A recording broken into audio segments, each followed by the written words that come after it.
अस्सलाम वालेकुम my YouTube family, कैसे हो गाइज आप सब लोग। आई होप आप अच्छे होंगे। अल्हम्दुलिल्लाह से हम सब भी अच्छे हैं, खैर खैरियत से हैं। तो आप सब सुनाइए गाइज, कैसे हो माय यूट्यूब फैमिली।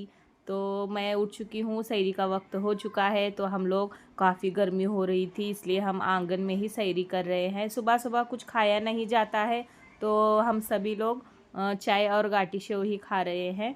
तो मैं और अब्बा जी लेकर बैठे, फिर अम्मी जान बोले मैं भी यहाँ पर करूँगी सैरी। तो इस तरीके से हम तीनों ने यहाँ आंगन में ही सैरी कर ली। तो इस तरीके से देखिए, चाय और गाटी शेव ही किए हैं।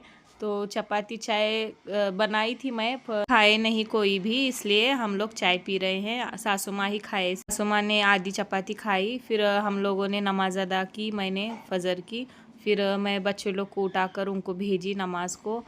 तो इस तरीके से हम लोग नमाज सब सैरी वगैरह सब हो गई है, ज़िक्र अस्कार हो गए हैं, दुआएं मांगी है। और अब मैं जाकर, मेरे बच्चे लोग दादा दादी के रूम में सोते हैं गाइस, तो इसलिए उनको नमाज़ को उठाना है। तो इस तरीके से मैं जाए नमाज़ रख के दोनों बच्चे लोग को उठाने के लिए जा रही हूँ। और मैं नमाज़ अदा करके अब थोड़ी देर सोकर सुबह, तो सुबह हो चुकी है देखिए गाइज़। और मैं आज सोच रही हूँ किचन के सब बर्तन वगैरह सीधा लगाना। तो रमज़ान ईद हो गए जब से मैंने सेट नहीं की थी, सीधा नहीं करी थी सब किचन को।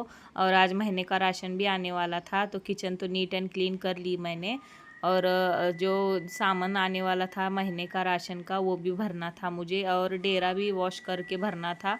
तो अब भी सुबह में भर कर रखेंगे तो रात तक ठंडा हो जाएगा पानी। तो इस तरीके से देखिए मैंने धो कर रखी हूँ, अब इसको भर लेंगे। तो ये क्या हो रहा था, पानी नीचे पजर रहा था, इसलिए मैं क्या कर रही, उसको कैरी बैग में होल मार के नीचे जो अड़ंची बोलते हैं ना, उसके ऊपर रख कर फिर ये डेरा लगाई। तो इससे क्या होगा, पानी नहीं आएगा नीचे।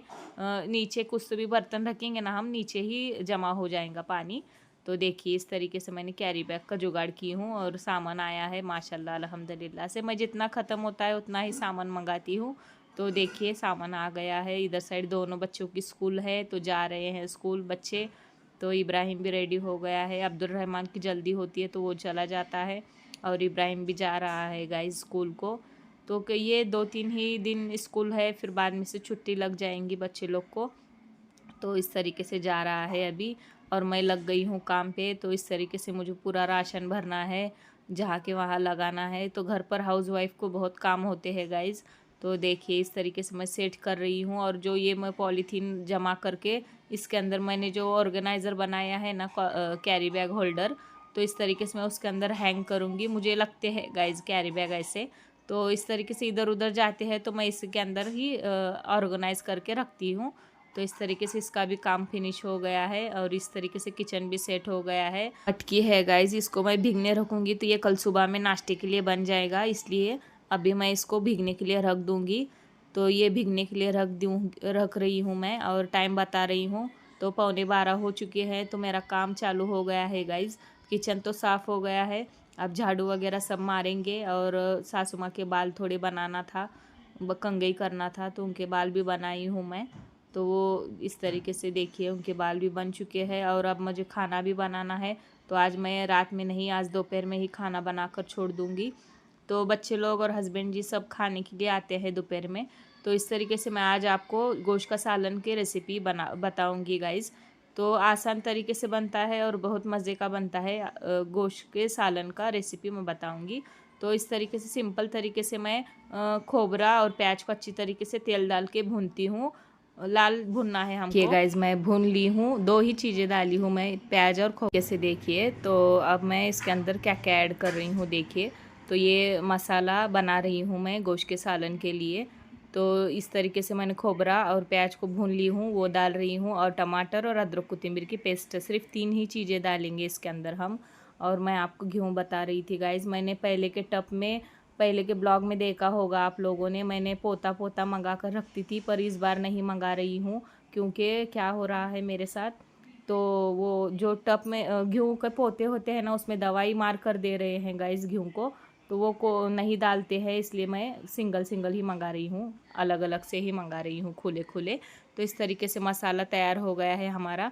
तो मिर्ची पाउडर, गरम मसाला पाउडर, हल्दी, नमक, ये सब डाल के हम पीस लेंगे। और पीस के गोश्त को अच्छी तरीके से भून लेंगे। गोश्त को तेल निकलने तक भूनना है हमको गाइस। और फिर उसके बाद ये पानी डाल के गोश्त को ये गला लेंगे, उसको पका लेंगे गोश्त को अच्छी तरीके से। तो पहला मैंने बिस्मिल्लाह बोलकर गोश्त डाली हूँ इस तरीके से। अब इसके अंदर सभी सूखे मसाले डाल के भून लेंगे हम इसको। फिर उसके अंदर जो हमने पीसा हुआ टमाटर और खोबरे का पेस्ट है ना, वो भी डालेंगे इसके अंदर। तो ये सभी चीज़ें डाल के हमको मिक्स करके पानी डाल के गोश्त गलाने के लिए, पकने के लिए रख देना है। तो मैं देखिए आपको बता रही थी, सभी चीज़ें डाल के मैंने मिक्स करके थोड़ा सा पानी डाल के उसके ऊपर रख रही हूँ। तो इस तरीके से तेल निकलना तक हमको उसके ऊपर रखना है ऐसे। फिर ये पानी उसके अंदर ऐड करके गोश्त को पकने के लिए रख देंगे। और एक साइड मैंने चावल भी लगाई हूँ। तो चावल, चपाती और सालन हो गया है हमारा रेडी, और खाना भी बन गया है गाइज़। तो इस तरीके से देखिए सालन हो रहा है हमारा। और इधर साइड मैं अब्बा जी का पैर बता रही थी गाइज़। पैर को नहीं, क्या नमाज़ पढ़ पढ़ के घट्टा बोलते हैं ना, वो आया है। तो हमारे पास जो क्रीम है ना, वो लगा रहे हैं। तो इससे क्या होता है, झड़ जाता है, वो पाँव का घट्टा बोलते हैं उसको। तो इस तरीके से देखिए ये मलहम है, ये लगा रहे हैं पैरों को। कितना बड़ा हो गया है वो घट्टा, और अब उसको लगा लगा के झड़ा रहे हैं देखिए गाइज़। तो इबादत कर कर के, नमाज़ पढ़ पढ़ के पाँव को घट्टा आया है देखिए, मैं आपको करीब से बता रही हूँ। तो ये कैप जैसा हो गया है, अब ये निकल जाता है ऐसा, ये मलहम लगा लगा के देखिए। तो मैं आपको दिखा रही थी। तो कैसा हो गया है देखिए उनका पैर। तो अंदर से ज़ख्म हो रहा है देखिए, ये निकल जाता है ये मलहम लगाने से। और इस बीच आ गए हैं हमारे किराएदार के लड़के ऊपर वाले। तो उनके भाई को लड़का हुआ है, इसलिए पेड़े देने के लिए आए थे। और इस बीच हमारे घर पर आए हैं मेहमान। तो मेरा खाना भी बन चुका है। मेरे हस्बैंड जी के दोस्त हैं ना, उनके घर पर शादी है। तो इस तरीके से दावत देने के लिए आए हैं। ख़ास दोस्त है मेरे हस्बैंड जी के। तो उनके बहन की लड़की का शादी है। तो वो दावत देने के लिए आए हैं। तो मैं उनको ठंडा वगैरह दे रही हूँ। तो बहुत बोल रहे थे आओ आओ बोलकर। तो इंशाल्लाह देखेंगे, जमेगा तो जाएंगे शादी में ही। तो बहुत नज़दीक के है गाइज़ ये। तो देखेंगे, कोशिश करेंगे जाने की। मैं जाऊंगी तो आपके साथ इंशाल्लाह ज़रूर से शेयर करूंगी। ये है शादी का कार्ड, तो देखिए। तो ये शादी का कार्ड देकर गए हैं वो लोग। तो इस बीच आए हैं हस्बैंड जी। तो ये लेकर आए हैं बादाम शेक हमारे लिए, तो वो पी कर आए हैं। और हम पाँचों के लिए लेकर आए हैं बादाम शेक। तो आज रोज़ा है ना, तो इसलिए इसे ठंडा कुछ भी होना बोलकर बादाम शेक लेकर आए हैं गाइज़। इसी पर ही मैं वीडियो का एंड भी कर रही हूँ गाइज़। आज का आपको मेरा थोड़ा सा भी ब्लॉग पसंद आया हो तो please like, share, comment and subscribe कीजिए मेरे चैनल को। कल एक नए ब्लॉग के साथ मिलते हैं, तब तक के लिए अल्लाह हाफिज़। दुआ में याद रखिएगा। Bye bye.